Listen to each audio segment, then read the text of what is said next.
우리가 흔히 요셉에 대해서 생각해 볼 때 꿈 한 번 잘 꿔서 성공한 인생, 우리가 뭐 이렇게 오해할 수가 있습니다. 그러나 우여곡절 끝에 애굽의 총리가 되기 전까지 그의 인생을 유심히 관찰해 보면 어쩜 한 사람의 인생 가운데 저토록 어려움, 참 안 풀리는 일의 연속일까? 일반적인 정신력을 가진 사람이라면 그게 과연 버틸 수 있을까? 그런 생각을 할 수밖에 없습니다. 그가 인생을 살면서 누군가를 해코지했거나 간사했거나 하나님 앞에서 불성실했거나 하나님 앞에서 불경건한 죄를 범했거나, 만약 요셉이 이런 부류의 사람이었다 그러면 당연히 인생을 그렇게 잘못 살았으니까 그가 받아야 할 죄의 값이겠거니 우리가 그렇게 생각할 수 있지만, 그는 언제나 하나님 앞에서 성실했습니다.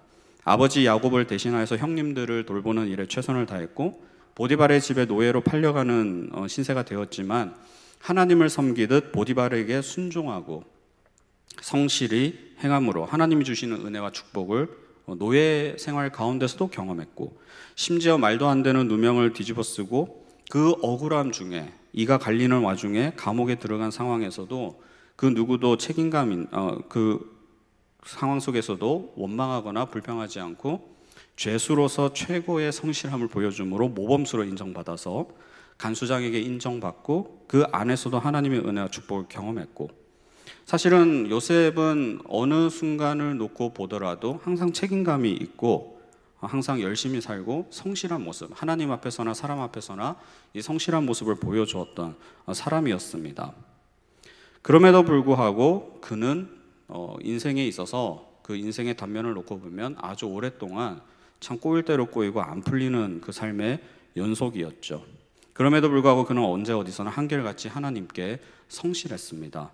언제나 하나님께 충성했고, 하나님께 충성하고자 하는 마음은, 그 모습은 실제 삶 속에서 모든 권위에 복종하고 순종함으로 하나님을 섬기는 자로서 최선을 다해서 살았습니다. 그러니까 오죽하면 이 하나님을 믿지 않는 보디발이 요셉을 보고 여호와께서 그와 함께 하심을 보며 그의 범사에 형통하게 하심을 보았다, 이런 말을 하겠습니까? 이게 보통 고백이 아니죠. 사실 불신자 입에서 내가 너를 통해서, 여러분 살면서 그런 말 들어본 적 있으세요? 내가 성도로서 크리스천으로서 살아가는데 믿지 않는 누군가로부터, 친구든 친지든 누군가가 나를 보면서 야, 내가 하나님은 믿지 않고 예수를 믿지는 않지만 내가 너를 보면 하나님이 살아계신 것 같기도 하고 하나님이 너와 함께 하시는 것 같기도 하고 하나님이 범사에 너를 형통케 하시는 것을 내가 본다, 이런 말씀 들어본 적 있으세요? 그러니까 보디발이 요셉을 향해서 이런 고백을 했다라는 것은 사실 성도로서, 신자로서 들을 수 있는 최고의 칭찬이라고 볼 수가 있는 거죠. 사실 쉬운 일이 아닙니다. 불신자를 통해서 하나님을 고백하게 한다? 이거는 참 어려운 일이에요. 요셉이 그와 같은 영성을 소유한 사람이었다라는 것입니다. 그의 삶은 하나님 앞에서 언제나 진실했고 성실했으며 매사에 충성했습니다. 그러나 요셉에게 있어서 그에 대한 실제적인 보상은, 그렇게 성실하게 살았지만 현세적인 축복은 주어진 적이 없어요. 형들에 의해서 구렁텅이에 빠지게 되었고 미디안 상인에 의해서 저 멀리 타국 애굽의 노예로 팔려가 버리는 비참한 신세가 되었습니다. 만약에 여러분이 해외여행을 하시다가 갑자기 그 나라에서 납치, 감금당해서 아무도 알지 못하는 곳에 팔려갔다고 한번 생각해 보십시오. 너무나 끔찍하지 않습니까? 요셉이 딱 그런 신세였어요. 형들에 의해 가족들과 원치 않는 생이별을 해야만 했습니다. 그러나 요셉은 신실하신 하나님만 바라보며 하나님만 믿었다라는 거예요. 애굽의 노예로 팔려간 지금에도 하나님은 나와 함께 하심을 믿었으며 하나님의 은혜는 여전히 나에게 유효하다라는 그러한 신뢰가 있었습니다. 우린 그것을 어떻게 알 수 있어요? 우선 그가 좌절하지 않았다라는 거예요. 자신의 상황에 대해 원망하거나 신세를 한탄하거나 좌절하지 않았습니다. 오히려 그 반대로 요셉은 역동적이고 열정적인 삶을 살았다라는 거예요. 매사에 부지런했고 책임감이 강했으며 맡은 일을 지혜롭게 잘 해결해 가면서 이 주인인 보디발의 마음을 시원케 하는 사람이었습니다. 비록 노예의 신분이었지만 보디발의 입장에서는 모든 것을 믿고 맡길 수 있는 가장 신뢰할 수 있는 사람이 바로 요셉이었습니다. 만약에 요셉이 의기소침하거나 좌절하거나 자신의 신세만 한탄하면서 자신이 무엇을 잘못했길래 내가 이러한 꼴을 당해야 되나, 이 먼 타국까지 와서 팔려와가지고 노예로 전락해야만 했던가, 이런 생각에만 잠겨 있었다 그러면 그는 탁월한 노예로서 두각을 나타내지 못했을 것이고 당연히 주인의 눈에 들지 않았을 것입니다. 그저 그렇게 살다가 끝나는 비참한 노예의 인생이었을 것입니다. 그러니까 뻔한 인생이었을 거라는 거죠. 그는 비록 팔려온 노예의 신분이었지만 누구보다도 주어진 매일의 삶을 최선을 다해서 살아냈습니다. 그럴 수 있었던 힘의 원동력, 그런 원동력이 뭐냐? 자기 체면이었을까? 매일 아침 거울을 바라보면서 오늘도 열심히 살아야지, 언젠가는 지구명에도 볕들 날이 있을 거야, 오늘도 힘내서 살자, 이런 자기 체면이나 각성이었을까? 아니면 긍정의 힘이 있었을까? 노예 주제에 긍정적인 컨텐츠가 어디 있겠습니까? 그거를 끌어올릴 만한 내용은 아무것도 없어요. 완전 밑바닥인데요.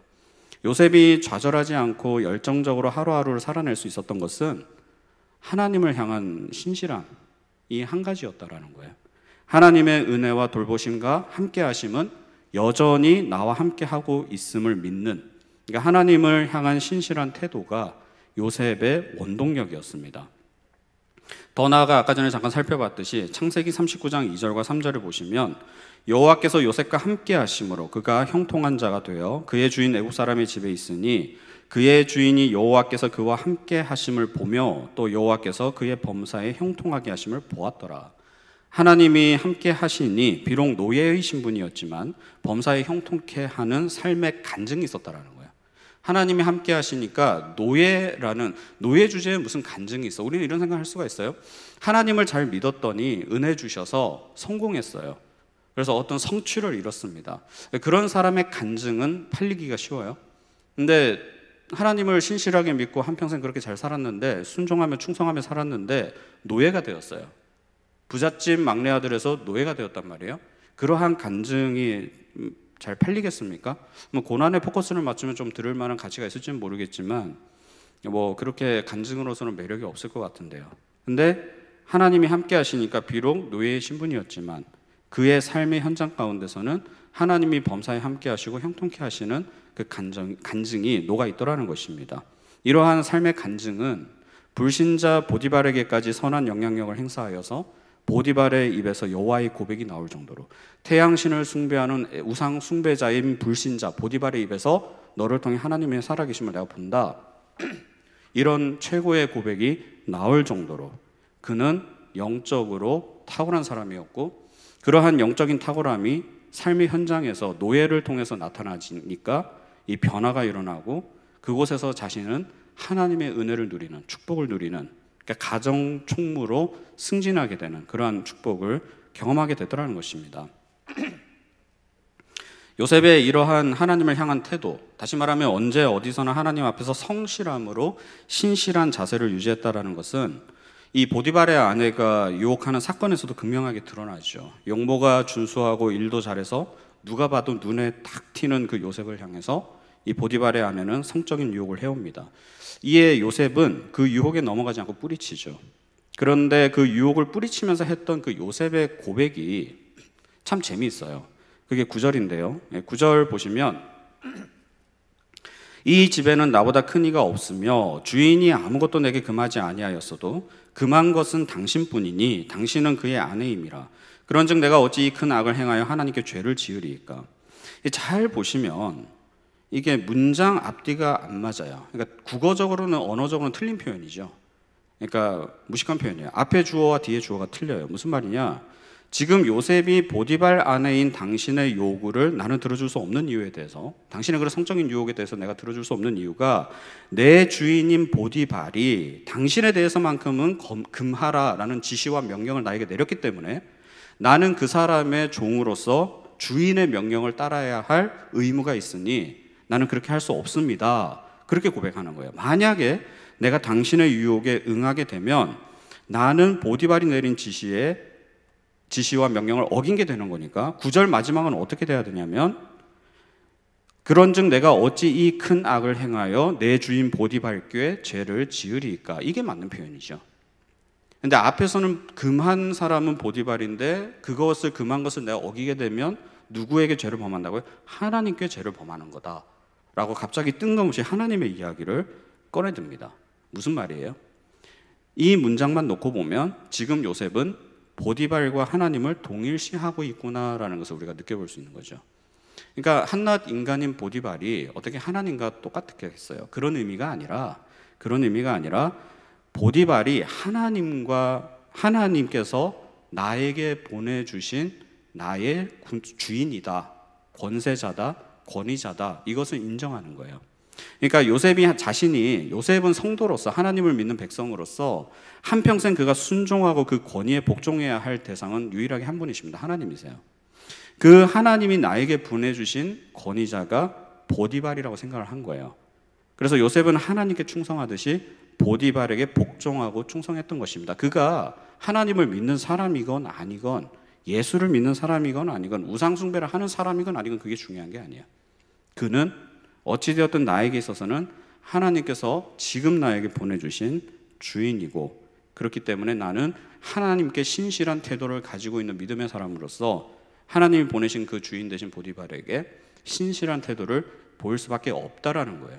그래서 종으로서 주인에게 받은 그 명령을 함부로 어길 수도 없고, 내가 주인이 명한, 인간의 주인인 보디발이 명한 그 명령을 어기게 되는 순간에는 보디발의 명령을 어기는 것과 동시에, 그 죄를 짓는 것과 동시에 뭐예요? 동일하게 하나님께 죄를 짓는 것이다, 이렇게 고백을 하는 거죠.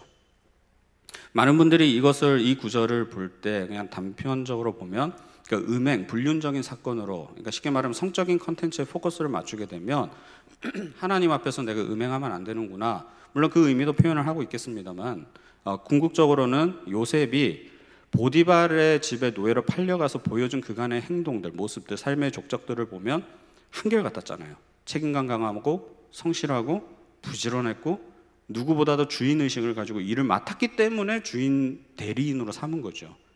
여러분도 그런 사람에게 내 일을 맡기지 않겠습니까? 그러니까 그런 모습이 있었다라는 거예요. 그럼 그 사람은 왜 보디발에게 그렇게 충성했을까?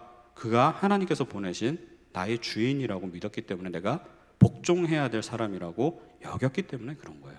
그러니까 이 보디발의 아내의 유혹도 그런 차원에서 주인에 대한 성실함, 신실함, 더 나아가서 하나님에 대한 신실함을 차원에서 볼 때 내가 당연히 응해서는 안 되는 것이다 라는 그런 의미를 우리가 볼 수가 있는 것이죠.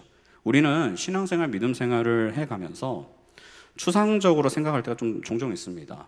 그러니까 하나님께 언제나 신실한 태도와 마음 자세를 가져야지, 뭐 이렇게 생각을 하고, 하나님 오늘도 당신을 신뢰하며 의지하며 하루를 살아갑니다. 오직 여호와 하나님만 찬양하고 경배하며 또 감사와 영광을 올려드립니다. 오직 주님만 믿습니다. 뭐 이렇게 묵상하고 기도하고 삶의 현장으로 딱 나아갔는데, 모든 일이 꼬이고 엉망진창이고, 남편과 아내, 배우자는 배우자대로, 자녀는 자녀대로 사람 속 다 뒤집어 놓고, 여기저기서 사건 문제 갈등들이 빵빵 터지고 정신이 없습니다. 그러면서 남편 원망하고 애꿎은 자녀에게 분노 다 쏟아내고, 적당히 다른 사람 뒷담화하면서 감정적 카타르시스를 느끼다가, 뭐 죄인인 인간은 다 그렇지, 뭐 회개하면 되지, 뭐 우리의 신분은 의인이지만 우리의 상태는 여전히 죄인이기에, 그러한 성화의 과정 속에 있는 우리는 육체를 입고 있기에 그 육신의 세력이 잔존하고 있어서 넘어질 수밖에 없지, 뭐 어떻게 다들 그래 살아, 이렇게 스스로 정당화하면서 오호라 나는 공고한 자로다, 누가 이 사망의 몸에서 나를 건져내랴, 또 그 구절을 알아서 그걸로 항상 자기를 합리화하면서 이렇게 학습된 패배의식 속에 살아가는 것, 이걸 이렇게 가볍게 생각할 수 있을까? 그래서 그렇게 하루를 보내고 죄인인 인간은 다 그렇지, 뭐 회개하면 되지, 뭐 이렇게 가볍게 생각하고, 때로는 이러한 가책조차 느끼지 못하고 넘길 때가 참 많죠. 아침에 하나님을 믿는다며 신실하신 하나님을 찬양한다는 것과는 나의 삶은 지금 너무 괴리가 나타난 거예요. 여전히 나는 오늘도 남편과 자녀, 평소에 꼴불견이라고 생각했던 이웃집 아줌마와 신경전을 벌이며, 남편에게도 자녀에게도 순종하지 못한 채 나는 여전히 군림하려 했었고, 원수도 사랑하라, 내가 너희를 사랑한 것 같이 너희도 서로 사랑하라 라는 이 예수님의 계명에 순종하는 마음으로 우리가 꼴불견인 옆집 아줌마도 품어야 되는데, 그러기는커녕 원수지기에 더 바빴고, 그래서 입술로는 신실하신 하나님을 찬양한다고 하는데 내 삶은 그거와는 거리가 너무 먼 거예요. 이러한 괴리를 우리는 어떻게 해석을 해야 될까? 우리는 이 요셉이 꿨던 꿈에 집착하는 경향이 있죠. 볕단과 하늘의 별들이 자신을 향해서 절하는 꿈. 만약에 요셉이 자기가 꾸었던 그 꿈에 집착을 했다 그러면 그는 정상적인 삶을 살아낼 수 있었을까요? 저는 조금 동의하기가 어려워요. 제 수준에서는 그렇습니다. 왜냐하면 분명히 꿈에서는 높아지는, 하나님이 높여주시는 이 땅에서 성공 가도로 달리는 잘 나가는 출세하는 꿈이었잖아요. 해석이 그렇잖아요. 그 말씀을 주셨는데 현실은 어때요? 나락으로 떨어지는 거예요. 귀여움 독차지하던 막내 아들에서 비참한 노예로, 비참한 노예에서 억울하게 누명 뒤집어 쓰고 감옥에 던져진 죄수로, 점점 이게 내리막길을 걷고 있는데 꿈과는 반대 그래프잖아요. 꿈은 이렇게 상승하는 그래프여야 되는데 인생은 내리막길이라는 거예요. 이게 분열 증세 아닙니까? 이것이 심해지면 정상적인 사람이라면 정신분열증이 와야 돼요. 내가 생각하는 것과 내 삶이 다르게 돌아갈 때는 이게 결국 정신적으로 타격, 정서적으로 타격을 입기 때문에 정신분열 증세가 오거나 우울증이 오거나 공황장애가 올 수밖에 없어요. 그렇지 않습니까? 그래서 현실에서 자기를 떼어내서 이상한 사람으로, 정신적으로, 정서적으로, 흔히 말하는 정신적으로 질환이 있는 사람으로 가야 되는 게 정상 아닙니까? 저는 그게 인간의 연약함이라 보거든요. 그 꿈에 집착을 해서 그 하나님은 어떻게든 나 성공시켜 주실 거야. 나한테 주신 게 있어. 확 믿고 나 가야지. 그게 15년 이상 그렇게 지속이 가능하다. 뭐 그 정도로 정신력이, 멘탈이 강한 사람이라면 저는 뭐 저와 다른 사람이라고 생각을 하겠지만 제 수준에서는 이거 감당 못 합니다. 아니 도대체가 내가 꿨던 꿈은 뭐지? 분명히 높아지는 것이었는데 지금 하나님이 장난하는 것도 아니고, 하긴 뭐 인생 살다 보면 오르막도 있고 내리막도 있지, 뭐 언제 항상 오르막만 있겠어, 이렇게 자조하며 스스로 위로는 하지만 그러나 계속 마음속에 응어리는 저가고, 이거 뭐 조금 인생이 풀리나 싶더니 또 더 떨어지고, 또 좀 풀리나 싶더니 더 떨어지고, 그러면서 이러한 열악함 속에서 하나님 붙잡고 성실하게 살아야지 마음 먹었다가도 현실은 그와 정반대로 굴러가는 거 보면서 다 포기하고 싶은, 그러면서 점점 나의 영혼과 나의 마음이 이상해지는 그 분열 상황으로 흘러가는 것, 영적인 슬럼프로 흘러가는 것, 그게 정상적인 거죠. 그렇다 그러면 요셉은 그 꿈에 집착했던 게 아니에요. 그와 같은 꿈을, 계시를, 말씀을 주신 하나님께 집중했던 거예요.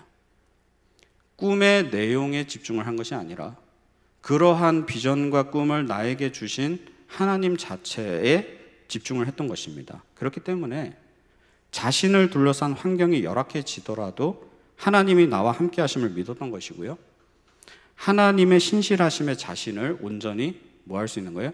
의탁할 수 있는, 맡겨드릴 수가 있는 거예요. 비록 노예로 팔려왔지만 보디발은 하나님이 보내신 사람이라 여기고 하나님께 충성하듯 최선을 다해 충성하고 그 건의에 복종했습니다.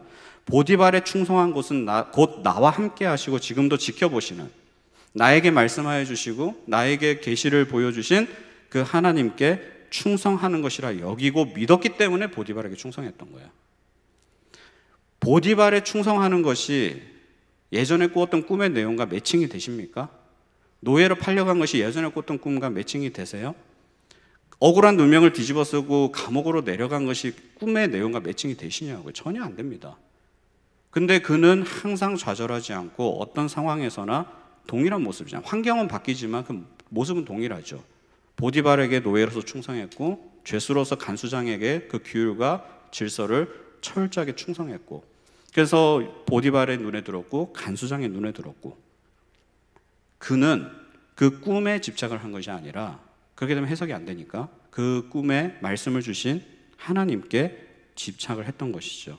그렇기 때문에 언제 어디서나 신실한 태도로 하나님 앞에 설 수가 있었고, 그러한 신실한 태도는 막연한 것이 아니라 자기가 언제 어디서나 자기에게 주어진 사람과 상황에 순종하고 복종하고 그렇게 책임감 있게 살아갈 수 있는 모습으로, 삶의 간증으로 나타났던 것입니다.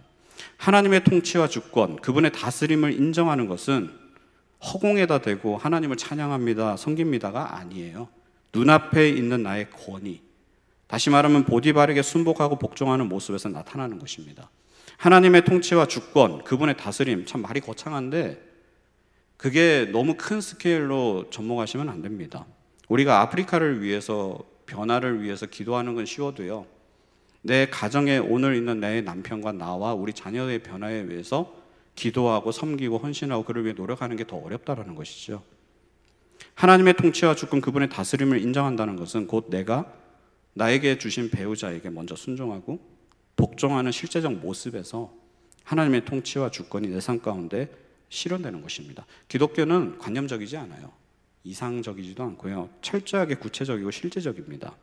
요셉이 유혹에 대한 저항은 하나님을 기쁘시게 하는 것임에도 요셉에게 어떠한 보상이 주어진 것이 아니라 오히려 박탈감과 징계가 주어졌습니다. 저주가 주어졌어요. 요셉은 형들에게 거절당함으로 구덩이에 던져졌고요. 요셉은 보디발에게 거절당함으로 감옥에 던져졌고요. 마치 예레미야가 여호와께서 구원하시리라 이 뜨거운 말씀을 받고 선포했으나 사람들에게 거절당해서 구덩이에 던져지게 되었었고요. 예수님 또한 건축자의 버린 돌처럼 사람들의 손에 의해서 버림을 당하셨습니다. 하나님의 진리의 편에 선 선택, 하나님의 뜻에 부합하는 일의 선택과 행동, 다시 말하면 유혹에 대한 거절은 즉각적인 보상이 뒤따르지 않습니다. 오히려 요셉은 신실하신 하나님께 자신을 철저하게 맡겨드리는 삶의 순종의 모습을 보여준 결과 고난을 온몸으로 감수해야만 했습니다. 자신의 영적 승리가 도리어 자신의 삶에는 극심한 고통으로 찾아오게 되더라는 것이죠. 영적으로는 승리했는데 그것이 곧 나에게는 고통스러운 현실이 되고 말아버렸습니다. 그러나 그는 죄수된 신분에서도 좌절하거나 억울해하거나 원망하지 않았다라는 거예요. 그 감옥 안에서 신실하신 하나님께 자신을 맡겨버립니다. 그래서 그는 간수장에게 은혜를 받아 감옥에서도 하나님과 동행함으로 형통함을 경험하게 되더라는 것이죠. 우리는 우리의 환경이나 삶이 열악해지고 고통이 더해지면 하나님은 도대체 어디에 계시는가 이런 생각을 할 때가 있습니다. 물론 저도 그래요. 그러나 하나님은 분명히 말씀하시죠. 요셉이 야곱의 집에 있든 보디발의 노예로 있든 억울한 누명을 뒤집어 쓰고 감옥에 있든 항상 그와 함께 하셨으며 범사에, 다시 말하면 아버지의 집에서나 노예로 일하는 현장이나 죄수로 수감되어 있는 그 현장에서도 범사에 함께 하셨고 범사에 형통케 하셨다. 이것이 하나님이 요셉과 언제 어디서나 함께 하신 그 요셉의 신실함의 결과였다라는 것이죠. 1800년대 초에 미국 어느 세관 공무원으로 일하던 한 남자가 갑자기 해고 통보를 받습니다. 낙심할 수밖에 없죠. 집에 돌아와서 아내에게 무거운 마음으로 이런 이야기를 해요. 내가 직장에서 잘렸어. 해고당했어.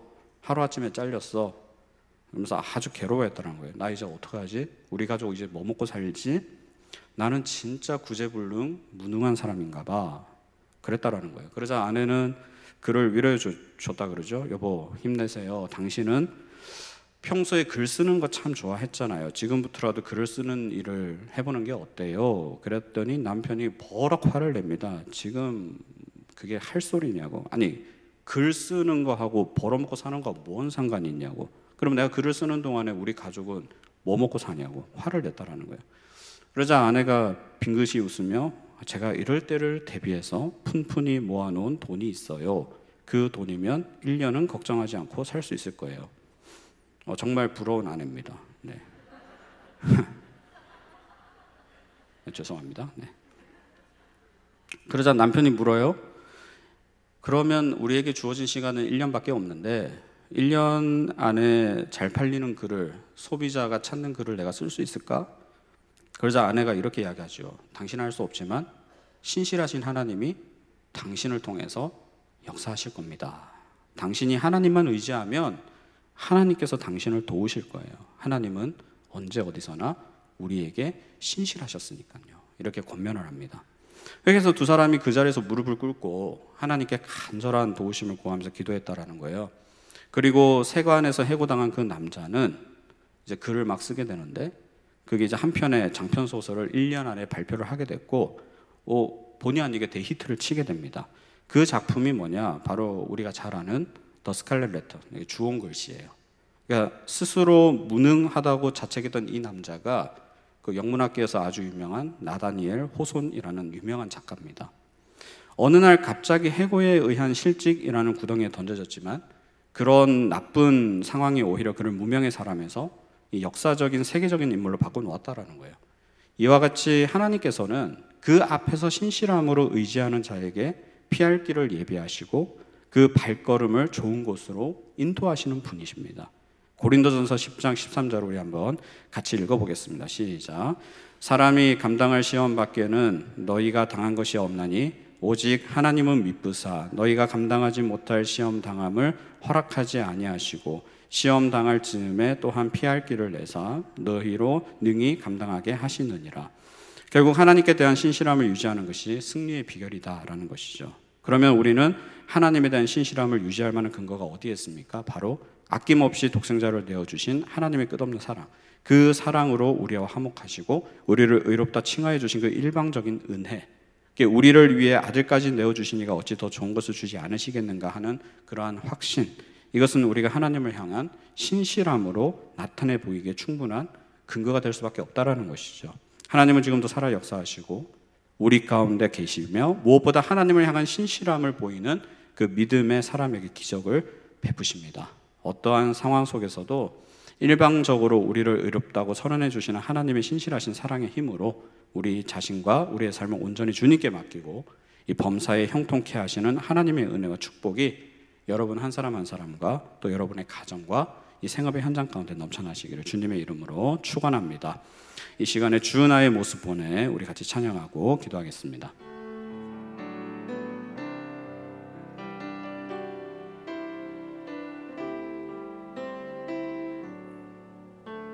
주 나의 모습 보내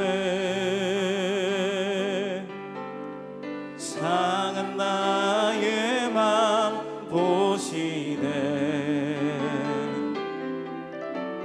주 나의 눈물 안에 홀로 울던 맘 아시네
세상 소망 다 사라져가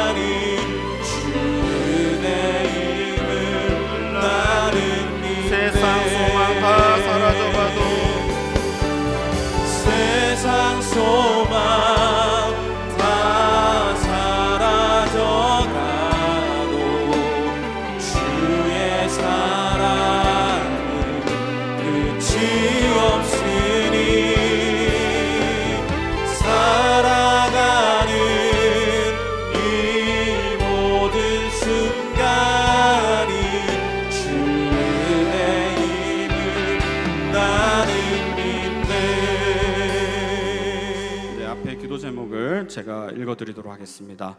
어떠한 환경과 여건에서도 신실하신 하나님만 의지하여 범사에 형통케 하시는 은혜와 축복을 누리게 하소서. 우리의 삶과 모습을 통해 믿지 않는 사람들이 살아계신 하나님을 보고 경험하는 축복의 통로로 사용하여 주소서.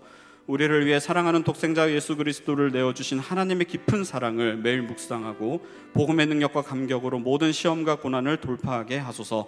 이 시간 말씀을 생각하시면서 앞에 있는 기도 제목을 중심으로 같이 합심하여 기도하도록 하겠습니다.